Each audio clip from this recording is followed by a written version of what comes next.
Welcome to Guide Guru. We hope this video helps. You begin by confirming prerequisites. Update your iPhone, enable Bluetooth and Wi-Fi, and charge the Iwatch.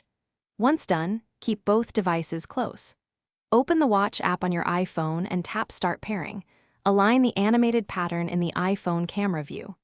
This step initiates a secure handshake between devices, so make sure the screen brightness is sufficient and there are no obstructions. You're now connected at the signal level and ready to move into account and settings setup.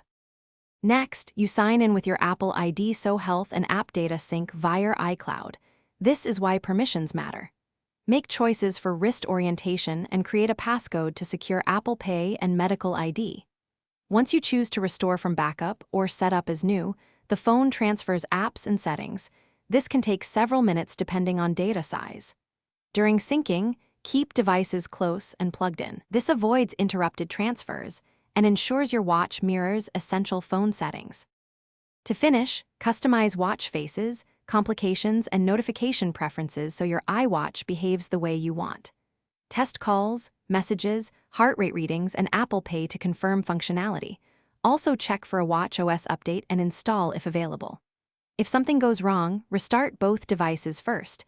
This resolves most transient issues. If pairing still fails, reset network settings on the iPhone or unpair and erase the iWatch. Then retry pairing. This sequence clears cached errors and restores a clean pairing process. Thanks for watching. Consider subscribing if we helped you today.